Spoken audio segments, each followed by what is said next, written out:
There's a signature on a contract sitting in a Swiss bank vault that made Dwayne Johnson $200 million richer overnight.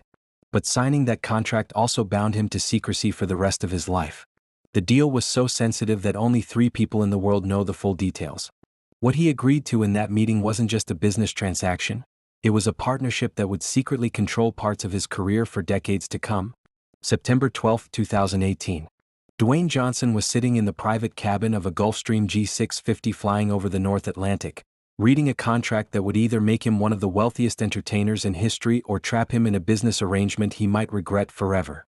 The man sitting across from him was someone most people had never heard of, but who controlled more wealth than some small countries. His name was Alexander Kozlov, and he represented a consortium of investors who specialized in what they called celebrity infrastructure development. Mr. Johnson, Kozlov said in his measured Eastern European accent, what I'm about to propose to you has never been offered to any entertainer in history. But it requires absolute discretion and complete trust. Dwayne had been approached by Kozlov's representatives 3 months earlier, through a series of intermediaries so complex that he still wasn't entirely sure how they'd found him. The initial contact came through his business manager, who received a call from a lawyer in Monaco, who had been contacted by a financial firm in Singapore, who claimed to represent interested parties, who wanted to discuss a significant business opportunity. The vagueness should have been a red flag, but the numbers they were throwing around made it impossible to ignore. $200 million, Kozlov continued, paid in full within 90 days of signing. No performance requirements, no creative restrictions, no impact on your current projects or commitments. Dwayne leaned back in his leather seat, studying the man across from him. Kozlov was in his 50s, impeccably dressed, with the kind of quiet confidence that came from controlling vast amounts of money. But there was something else in his demeanor, a sense that this wasn't just about business. What's the catch? Dwayne asked.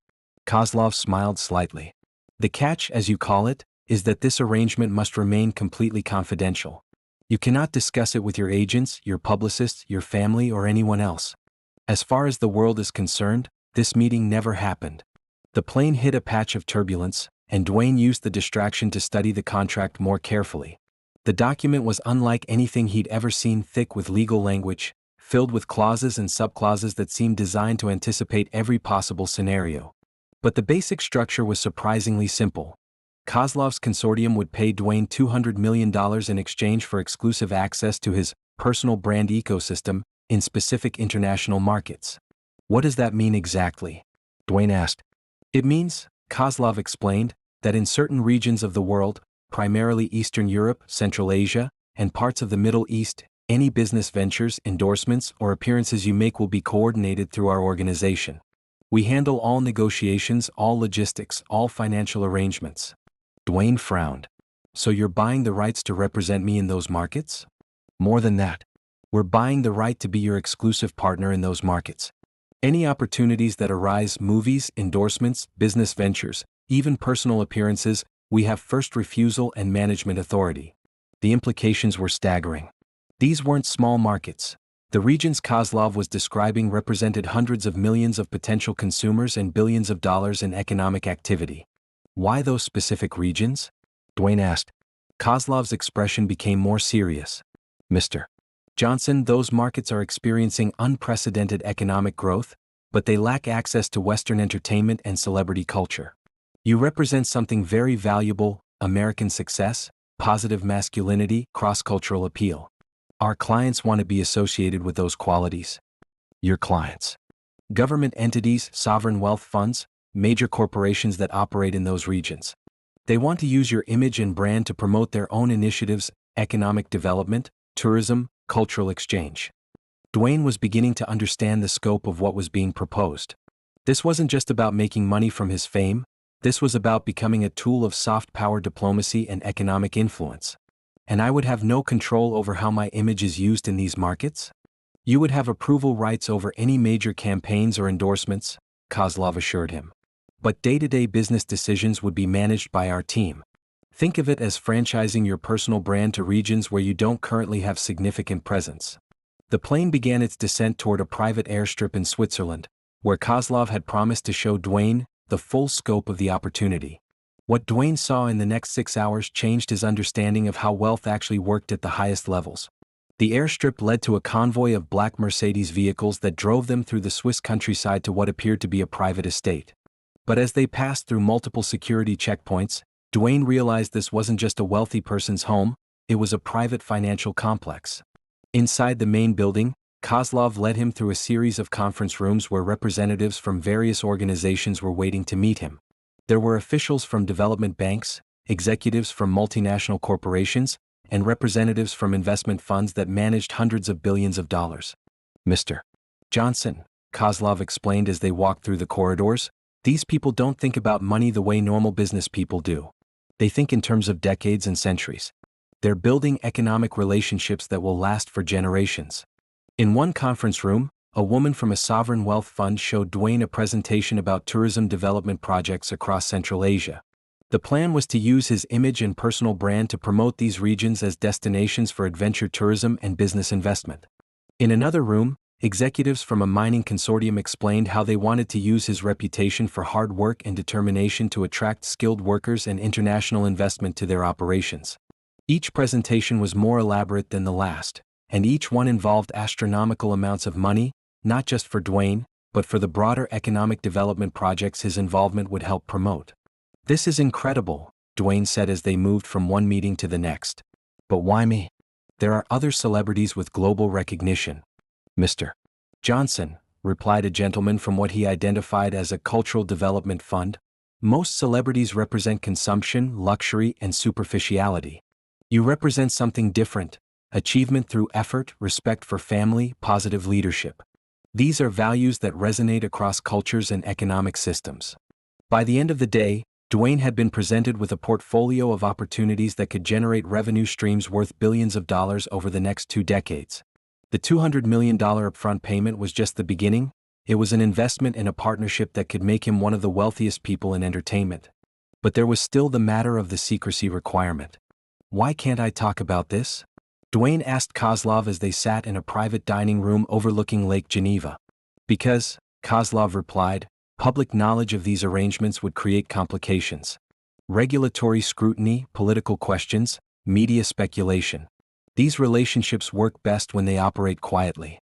But I'd be representing foreign interests without disclosing it. Isn't that problematic?" Kozlov leaned forward. "Mr. Johnson, everything we're proposing is completely legal. These are legitimate business relationships between consenting parties.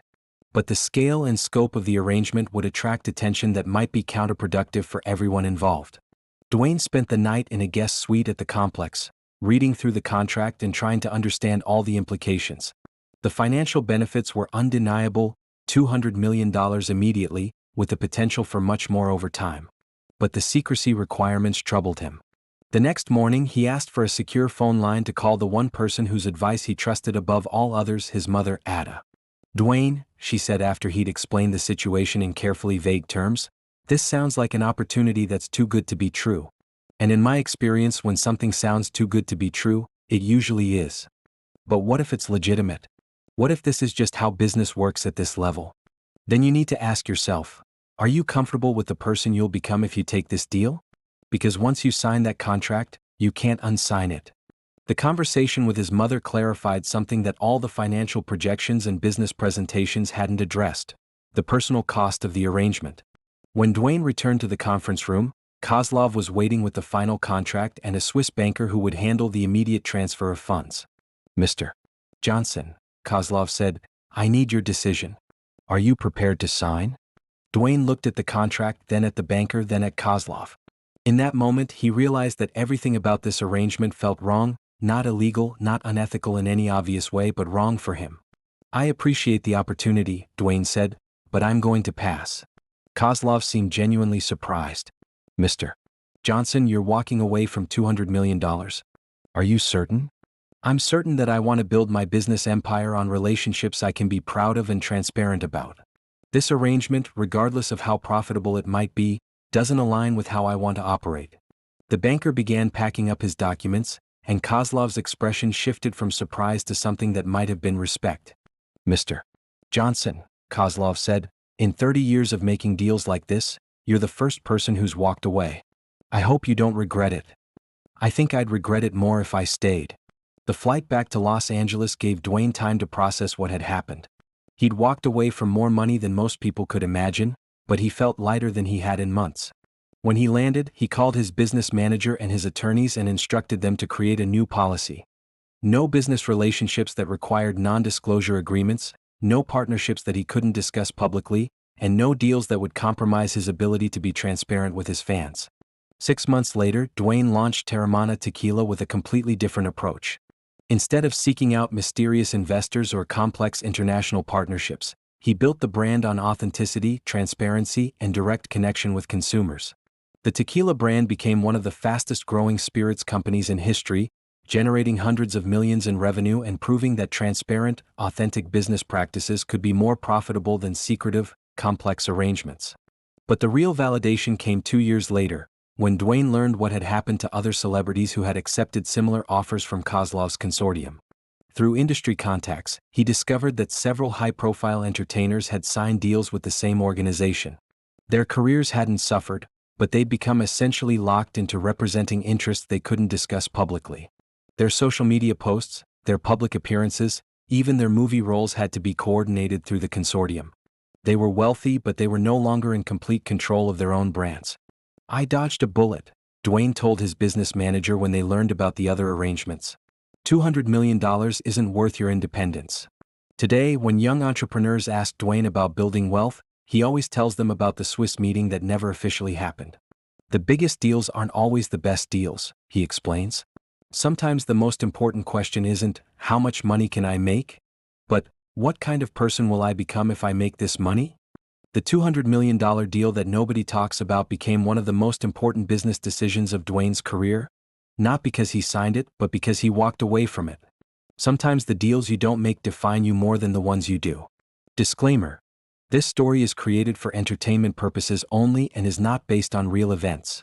Any resemblance to actual persons, living or dead, or actual events is purely coincidental. The content is fictional and intended for humor and storytelling purposes.